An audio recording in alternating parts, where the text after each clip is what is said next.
manattaftee sodaa deemeen ittangalee.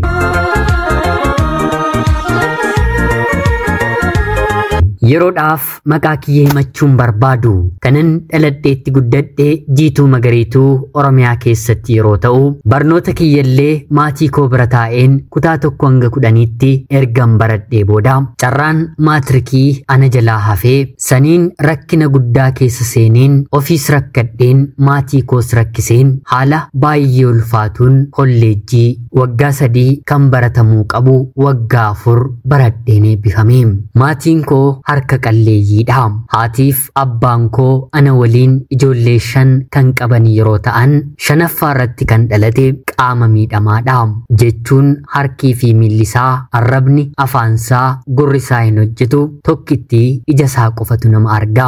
Kanaan durillee haati kiyya farsoo haraqee kana naqxee ni gurgurti ture. Erga mucaan inni 5ffaan dhalatee garuu mucaa kana guddisuuf qabattee taa'uuf jettee namarraa hiriyoota irraa adda baatee golatti galtee jiraachuun dirqama itti ta'e.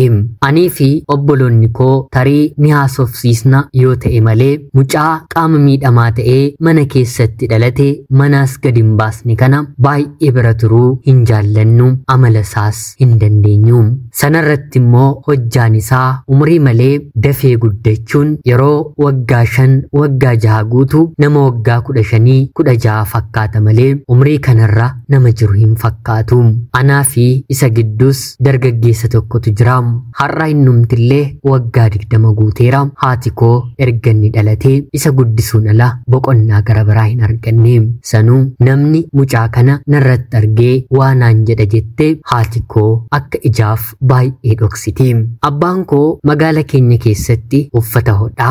Ogummaa uffataa kan gurguddaa, uffata haaraa namoota gurguddaa otoo hin taane uffattoota citan, suphuu, uffata ijoollee faashina garaagaraa kan hin barbaanne haala salphaadhaan hojjetamuu kan danda'an hojjetee haga humna isaa haadha koo gargaara. Hiyyummaa isaa kana maddiitti hiyyummaa isaa kan itti dagatu immoo hojjetee akka gabbaraatti kan kennuu fi araqee yookiin immoo quba lamas abbaan koo of biraa qaba. Gaafa dhuge machaa'ellee abbaan koo akka nama kaanii jecha darbaa hin dubbatu. Inumaa eelli haadha kiyyaa wanta baay'ee isa yaaddessuuf gaafa quuffatellee na jalaa turaa jedhee ol darbee rafa malee abbaan koo nama jecha darbaa quufee namatti dubbatu miti. Maarreegaa rakkinni guddaan mana keenya hiyyummaadha. Hiyyummaadhaan immoo mucaa qaama miidhamaa ta'ee haati kiyya akkan hojjenneef dhorkee mana oolchu kanadha. Maatiin ofii hiyyeessas sooressas ta'an kan itti dhiphatu isaanuma haadhaaf abbaa waan na ta'aniif ijoolleen maatiin isaanii haa qabaatanii hin qabaataniin kan galuu fi yoo maatii irraa adda bahanii qofaatti jiraatanidha. Hanga maatii koo biran jirutti haati koo abbaan koo akka rakkattee na guddiste, akka rakkattee na barsiiste homaa tokkollee anaaf hin galu. Isaanis rakkoo isaanii anaa fi obboloota koo duratti hin mul'isanii. Abbaan koo yoom akkam jireenyi itti ulfaate maatii isaa bira baadiyyaa deemee midhaan fe'atee dhufa. Innis jireenya magaalaa baree dhibaayeeti malee lafti maatii isaa lafa obbolaasaa hormatu qixxee qotee nyaata. Inni garuu nama barate gidduutti immoo dirree waraanaa kan deeme waan ta'eef gadi deebi'anii qotuun isaaf qaanii ta'ee fedhii isaadhaan hiyyummaa mana keenyatti nama waamedha. Obboleessi keenya hangafaa carraa yuunivarsiitii seenuu argatee ture. Haa ta'uutii garuu barnootatti illee isa miti mana keenya keessaa namni danda'u tokkollee waan hin jirreef mooraa yuunivarsiitii irraa ari'amee barnoota irraa ari'ameen gara biyyaatti hin deebi'u jedhee biyya namaatti badee achumatti jireenya jalqabee jireenya mataasaa nama jiraachuu eegaleedha. Isaafis jireenyi akka inni barbaadetti hin taane nuyi obboloota isaa fi haadhaaf abbaasaa gargaaruu miti mataasaa fiiyyuu haalatti jiru yeroo dhageenyu maali yaa rabbii carraan keenya kunii anaan jechisiisa. Obboleessa keenya hangafaa irratti aantee kan dhalatte mucaa dubaraadha.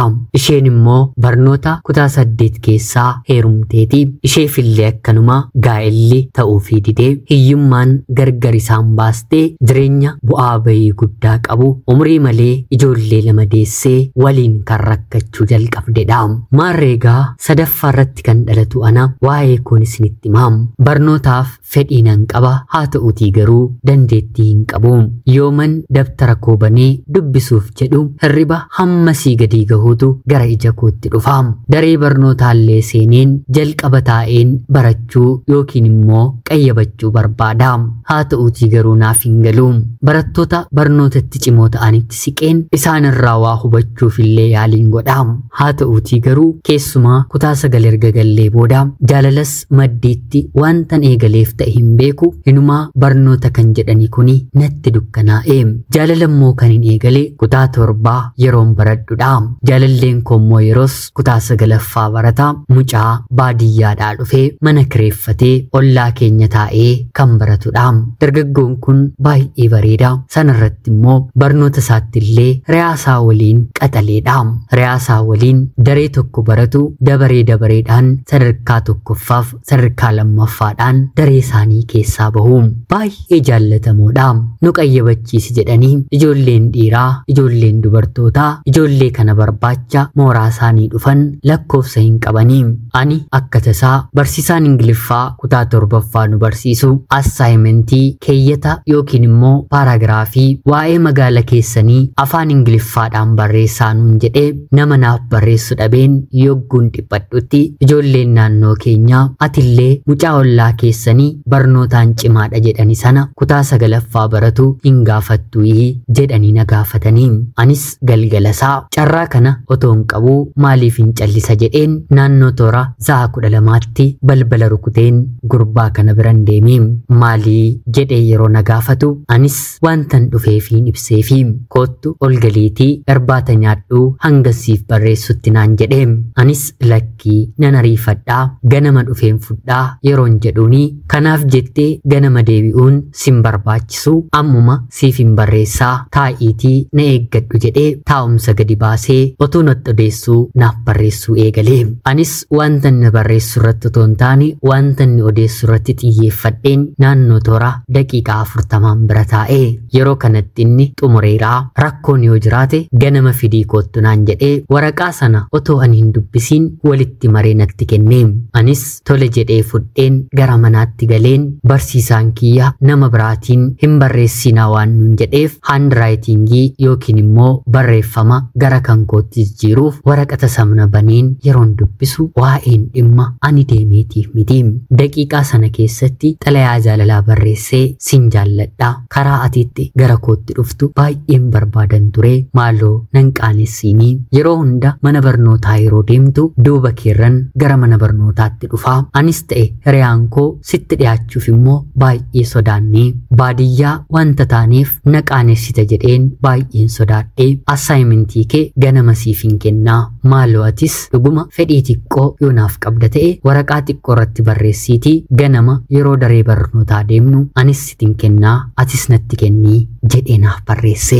Gurbaan kun naannoo keenyatti maqaa addaa qaba. Barataa cimaa kanaaf dubartii jaallatamtu ta'uun koo sabboonummaa wayii natti mul'ise. Xalayaa naaf barreessi jedhee xalayaa isaarratti naaf katabus ani garuu ganama otoon katabiin yeroo wal arginu itti dheekkameen kanaafin si bira dhufee jedheen isanni naaf barreesse harkaan fudhee yeroo kanarraatii eegalee dur isa qofaatu ijaatiin na barbaada amma garuu anis ijaan isa barbaaduun eegalee haala kanaan torbee 2 erga dabarsinee booda hiriyaansaa gara kootti dhufee maal ta'aa barnoota isaa seeraan baratee jaalala keedhaan baay'ee miidhamaa jira tole jedhee fi jedhee na kadhatee yeroo kana ani itti yaadaa jedheen hiriyaasaa kanas hobbiraatii deebisee isaa fi hiriyaansaa waliin bahu waliin galu waliin oolu waliin bulu sanarratti firooma wal keessaa qabu. Kuni ta'ee baatii booddee dargaggeessi kuni ofii yeroon mana barnootaatii bahu duuba koorra dhufee na eegii jedhee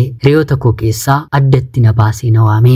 Anis maal ture yeroon jedhuuni maal gooteree kanan si gaafadhe jedhee yeroo na gaafatu kaayyoo yookiin immoo karoora maalii qabdaa jedheen gaafadheeni yeroo kanan baradhee xumureen kaayyoo siitiin haadha manaa koo godhee jiraachuun qabaa jedhee naaf deebisee maarree yeroo suma hin dhaqqabuyi yeroon jedhuuni lakkii dubbiin jalaa yoo ol ka'e wayyaa waa biraa keessa hin seennu jaalalaan qofa waliin akka turruun barbaadaa jedheenaaf deebisee yeroo kanatti ani tolee na jaallachuu kee garuu jechaan otoo hin taane gochaan natti argisiisii jedheen deebiseefi kanaan anis jaalala isaa hamaatiin qabameen ijoollummaatiin waa'ee isaa yaaduun eegalee akkan isa jaalladhu akka inni na jaallatu jaalalaan akka waliin taane ana isaa fi riyaasaa qofatu beekaa baay'ees waliin arginu yoo wal argine galgaleeffannee tooftaadhaan manaa nawaameeti bakka ta'etti wal fudhannee deemnee haasofnee yeroo suma nagadhisaa bifa kanaan kutaan 7 xumurame kutaa 8 xumurame kutaan 9 xumurame jaalalli yeroo sana na qabe jaalala baay'ee hamaa ture xiinsammuu koos sirriitti naaf eegaa kutaa 9 yeroo geenyu jaalala keenya irratti daballee wal dhungachuullee eegallee yeroo tokko ija namaa dhokadheen mana inni kireeffatu seeneen yeroo gaarii waliin hin dabarsaa maarree kanaan otoo jennu kutaa 11 otoo baratu lamaan isaanii riyaasaa waliin wal maddii otoo taa'anii moobaayiliin jaalallee kiyyaani badaa kan wal maddii taa'an isaan lamaan waan na ta'eef jaalalleen koo kuni jalqaba irratti baduu moobaayilii isaatiif riyaasaatiin shakkaa riyaansa ammoo waliin barbaadaa waan na tureef akkamiin anaan na shakkita jedhee walitti bu'insi jalqabaa isaan gidduutti ni uumamaa kanaan dubbiin maatii birallee gahee maatiin warri hiriyaasaa kanaaf jedhanii ijoolleen keenyi walitti bu'uun qabani jechuun moobaayila bitanii jaalallee koof kennanii yeroo sanatti moobaayiliin waan guddaa waan addaa ture riyaansaallee kanuma jaalallee koo fayyadama malee ofiif moobaayilii hin qabu maatiinsaa jaalalli isaanii akka addarraa hin cinneef barnoota isaaniitti cimanii hanga dhumaatti walii galanii akka dhaabbataniif otoo fedhii isaaniitiin ilma isaaniitiif moobaayila hin bitiin riyaasaa kanaaf wanta badeef moobaayila bitanii haa ta'uutii garuu yeroo kanarraatii kaasee riyaansaa kuni mana biraa kireeffatee hiriyoota gara biraa waliin jiraachuu jalqabe kana qofaa miti harka caalu barnootaan sadarkaa tokkoffaa kan ba'u jaalallee kiyya ture yeroo kutaa 12ffaatti darban seemisteera tokkoffaa seemisteera lammaffaa fi qabxii maatirikii kutaa 12ffaallee riyaansaa inaaffaadhaan akka mana barnootaatti sadarkaa tokkoffaadhaan xumure guyyaa xumura barnootaa kutaa 12ffaa kan walitti bu'e jaalallee koo waan na ta'eef riyaansaa kun yeroo na bira darbu isaan walitti hin dubbatanii baga waaqayyo si gargaaree baga tokkoffaa baatee baga gammadde jedheen nan dubbiseenii yeroo kanatti ture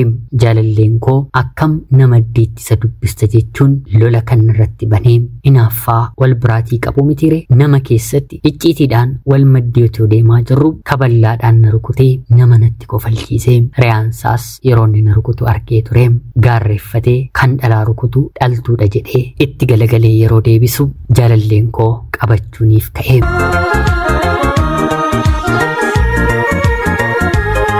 namoonni hedduu naannoo sana jiru harka isaan qabanii kaleessa baay'ee wal jaallatu ture har'a garuu walitti bu'anii kanaan buleen mana jaalallee koo yeroon deemu lammuu lammataa ija kee arguun barbaadu abbaa barbaaddee waliin ta'uu dandeessaa ati diina koo narratti jaallatta taanaan jaalallee koo naaf ta'uu hin dandeessu naan jedhee aariidhaan guyyaa guutuu isa biratti dabarsuuf kan hin ture mana hiriyaasaa deemeen wanta inni naan jedhe wanta inni na godhe ittan himee kanaan guyyaa kana isa waliin haasoo eegallee naannoo toora za'a 3 walakkaatti isa bira kanan deeme galgala naannoo sa'aatii 12tti gara manaatti hin deebi'ee mana hiriyoota koo waliin mana barnootaatti qophii qabna jedheen hin bahee ture bahuu qofa otoo hin taane guyyaa kana kan hin karoorfadheeru kanaan booddee carraanitiin jaalallee koo waliin yeroo dheeraa dabarsinu mana barnootaatti wal arginu waan hin jirreef guyyaa kana kabaja kiyya kennuufiif hin dhufee ture haa ta'uutii garuu inni bifa kanaan yeroo na ari'u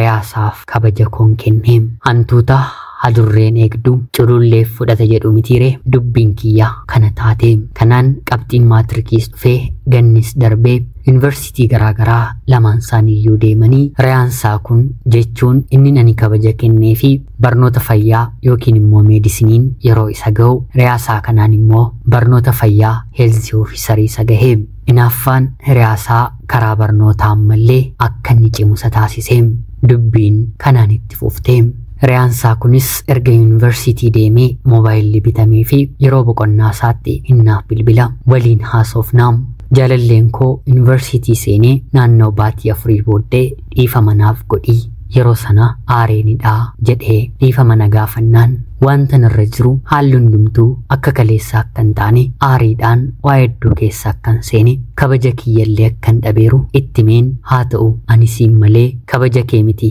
kan hin barbaadinaan jechuun na amanee wal amansiisnee akka haaraatti jaalala jalqabne. Baay'ee wanta isa jaalladhuuf jaalalli isaallee na keessaa ba'uu hin dandeenye. Isa dagachuuf garuu riyaasaa kanan fayyadama. Kanaan boqonnaadhaan yeroo dhufu jaalallee koo waliin torbee 2 mana kootti dabarse. Yeroo sanattanii kolleejjii seeneen barachaan jira. Akka carraa ta'ee yeroon boqonnaa isaanii fi yeroon kan keenyaa garaa gara ture. Baay'ee rakkadheen baradha. Dubartoota 4 taanee mana tokko keessa galla. Isaan yeroo sana mana naaf kadhiisanii isa waliin jireenya addaan dabarse. Haa ta'uutii garuu torbee 2 waliin dabarsinee ana biraa deemee akkuma yuunivarsiitii seenetti kan gubatee hafeen jiru. Durbummaa kees eenyuuf akka kennite bareeraa. Lama hin miidhamu jedheen torbee 2 hangan quufutti wanta garaa koo gahadheen deebi'ee. Kanaan booddee ati anaaf nama otoo hin taane mana fincaaniidha. Sitti fincaa'een deebi'ee jedhee jechaaf jechaan kana natti dubbate. Hammaa fi akkan gubadhee isinitti himuun danda'u. Keessa kootu waadamee nan ciinca'ee. Sanuummoo riyaasaa kanatti akka waliin hin jiru akka araaramne waan hunduma isaa itti himeen ture. Innis nuffii malee inuma na dhagahaam. Yeroo inni deemu akka deemeen jecha kan akkanatti dubbate yeroon isatti himu homaa rakkoon qabu hin yaadda'inii kana hundumayyuu kan taate sababa koottidha. Kanaan booddee atis nan dhiisin anis sin dhiisu namni biraa keessumaa immoo hiriyaan koo kuni gidduu keenya akkan galle qofa of eeggadhu naan jedhee. Anis gammadeen maallaqa liqeeffadheen mooraa yuunivarsiitii inni jiru deemeen isa argeen guyyaa tokko waliin buleen gara barnoota kootti deebi'ee. Baay'ee ulfaata ture.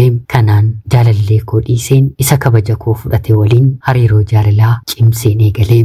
Jabeessitee yoo qabatte jaalalleen hiriyaa kee hiriyaan kee yoo dhiise kanuma keetii jedhama mitiire. Dubbiin kun nurratti ta'ee akka haaraatti jaalala waliin eegallee. Haa ta'uutii garuu waggaa 2ffaa gaheen barnoota barachuun baay'ee natti ulfaate. Maatiin koos na gargaaruu dadhabanii barnoota addaan kutuun dirqama natti ta'e. Jaalallee kiyya kan lammataa kanatti illee yeroon himu innis hanga humna isaa na gargaaraa ture. Wanti hunduu humna isaatii ol yeroo ta'u barnoota waggaa 2ffaa seemisteera 1ffaa xumureen kanfaltii seemisteera 1ffaa kanfaluu waan hin dadhabeef barnoota addaan hin kute. Kanaan gara biyyaatti sin galle asuma magaalaan baradhu keessatti kaaffee mana nyaataa fa'i galeen hojii garaa garaa hojjechuu jalqabe. Jireenya kanaan haga maallaqni naa guututti waggaa 1 hojjedheen walii galaan kan waggaa 1 kanfaladhe. Waggaa 1 booddee barnoota waggaa 2ffaatti fufeen baradhe xumuree.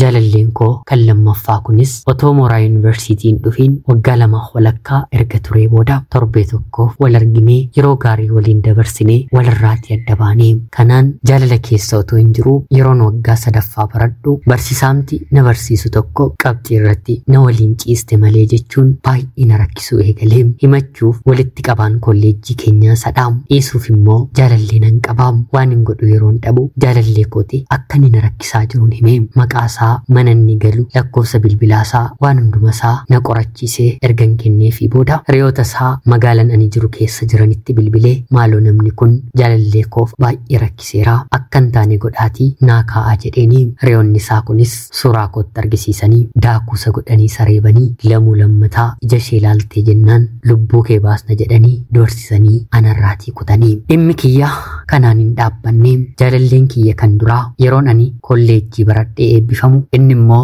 barnoota fayyaan eebbifamee waggaa 4 xumuree biyya galeera. Jaalalleen kiyya kan 2ffaa immoo boqonnaaf dhufeera. Kanaan jaalalleen kiyya kan duraa hiriyaasaa kanaan aarsuun qaba jedhee magaala taa'ee ana waliin akka araaraman baga gammaddee eebbaa guyyaa eebbaa waliin akka ciisne godhee haasa'ee magaala keessatti hiriyoota dhiyoo keenyaatti himaam. Hiriyoonni dhiyoo keenyaa immoo jaalallee kiyya lammataatti himu. Jaalalleen kiyya lammataa erga takkaa dhiistee maaliif mucaa kanarraan galagaltu jedhee bakka inni jirutti deemee ilkaan fuuldura 4 irraa cabsee battaluma hidhame. Haa ta'uutii garuu maatiin gidduu seenee hiriyaan koo barnoota isaa waan hin xumurreef barnoonni isaa addaan jalaa cita jechuun araarsanii guyyaa muraasa qofaa hidhamee gara barnoota isaatti deebi'ee. Kanaan booddee magaala keessatti jaalallee koo waliin wal argina. Haa ta'uutii garuu hin dubbisu biran darbaa. Naannoo baatii 3 magaala keenya erga taa'ee booda hojii argatee gara godina biraa deemee hojjechuu hojiis jalqabee carraa hojii argatee ani garuu baradhee xumurus qulqulleessituu yoo ta'u hanga waggaa tokkootti barbaadeen nan dhabee sanaan booddee haadhaaf abbaa koo bira taa'uun baay'ee natti ulfaatee jireenyi garattiin galagalu na wallaalchiste. Jaalalleen koo kan lammataa obsii guyyaan kun hin darbaa jedhee na kadhataa ture. Ani immoo yoom darbaa ija haadha koof ija abbaa koo laaluun natti ulfaateera. Atammayyuu barattee xumuruuf waggaa tokko qabdaa maal haa ta'u jedheen isallee eebbisuu jalqabee. Kana gidduutti jaalalleen kiyya kan jalqabaa naaf bilbilee hundaafuu hojii akkatiin arganne dhagayeera. Akka ati heerumuu barbaaddus nan beekaa. Wanta darbe hunda isaatti dhiifama waliif gochuu dandeenye yoo ta'e kottu na biraa hojiis nan siif arga gaa'ela dhaabbannee waliin jiraanna naan jedhee. Otoon jaallatiin jaalallee koo lammataa kana dhiisuun dirqama natti ta'e. Jaalallee koodhaan kanaan booddee hariiroon keenya haa dhaabbatuun jedheeni. Yeroo kanatti inni gonkumaa kuni ta'uun qabu kana naannaafe baatii 6 qofadha. Seemisteeratti nan eebbifamaa. Barnoonni keenyi waggaa 6f baatii 6 qofadha. Ishee kana obsuu dadhabde murtoon taane hin murteessinii maaloo baay'ee miidhamaa. Sa'aatiin kun anaafis baay'ee na barbaachisaa. Qorannoo eebbaa koo hojjechaan jira jedhee baay'ee na kadhatee otoon isa eegee otoon isa obsee baay'ee natti tola. Haa ta'uutii garuu baatii 6 miti guyyaan tokkoyyuu bari'ee naaf dukkanaa'uu didee. Jaalalleen kiyya jalqabaa yaada kana naaf dhiyeesse torbee 2 booda maallaqa naaf ergee nan dhufan jedheeni. Yeroo kanatti innis maallaqa naaf ergee jaalallee kootti nagaa dhaameen otoonni bilbila si'a 100 natti bilbilu gara jaalallee koo jalqabaatti godina inni jirutti ni malee waliinis jiraachuu nan eegalee. Maatii koodhaan sobeen hojii argadheeran jedheeni. Isaanis naaf gammadanii gargaarsa koo wanta argadhurraas na eeguu eegalanii. Haa ta'uutii garuu jaalalleen koo jalqabaa hojiis nan siif arganaan jedhe hojiis naaf erguu hin dandeenye. Yeroowwan hafan hanga jaalalleen koo lammataa baratee eebbifamutti isa biratti hin dabarsee haadha manaa saaman ta'ee fi akka haadha manaaf abbaa manaatti waliin jiraannaa. Haa ta'uutii garuu jaalalleen koo akkuma eebbifamiin guyyaa eebba isaaniillee waan na beekuuf hiriyaa keenyaan deemiitii eebbisiisii jedhee na gaafataa. Yeroo kana anis maal jechuudha atiif inni diinota waliitii akkamitti akkana yaaddee yeroon jedhuuni. Ta'us garuu yeroo gaariitti jaalala gaarii waliin dabarsineerraa. Otoon ofiillee deemee isa eebbisiisee natti tolaa. Haa ta'uutii garuu anatti hin gammaduu. Waggoota amma kana ammoo si waliin waan na tureef atis garaan kee waanta gammaduuf deemiitii eebbisiisinaan jedhee. Ani lakkii kun hin ta'uu yoo dhuguma yaaddeetta ta'e biyyatti yeroo galu deemiin eebbisiisaa yeroon jedhuuni gatii yookaan si danda'u anadhaa maaf yaaddoftaa keessi kee dhaquu barbaadaa jedhee na gaafatee. Yeroo kanatti ani deemuun dirqama yoo ta'e toleshee nan deema jedheen maallaqa harkaa fudheen guyyaa eebbaa jaalallee kiyya lammataa guyyaa gaddaa hin godhu jedheen maallaqa inni naaf kenneen waan xiqqoo biteen maatii koo fuudhee galee.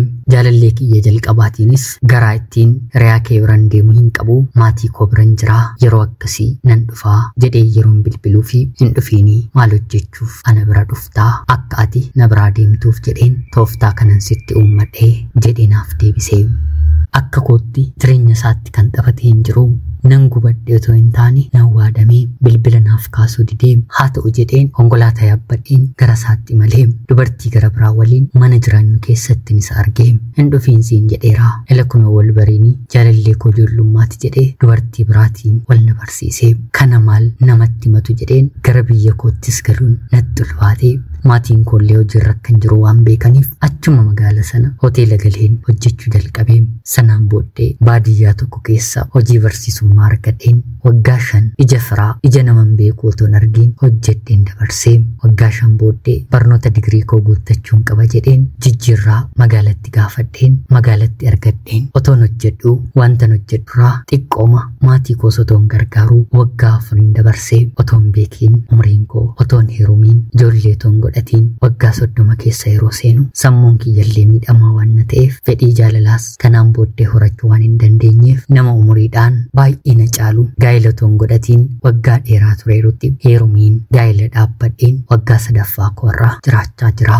Jaalalleen koo lammataa ergan riyaasaa bira dhaqee kana ta'ee booda kana ta'uu koo dhagahee baga gatii kee argatte naan jedhee naaf barreessee kanumaan waliin cinne jireenyi koo kan dubartii miidhamee akkanatti hafee. Yeroo xiqqoo obsuu dadhabuun koo jireenya koo gatii guddaa ana kan falchiisee. Ana obboleettii keessan Jiituu Magariituu Oromiyaa keessaati. Ulfaadhaa nagaatti galatoomaa.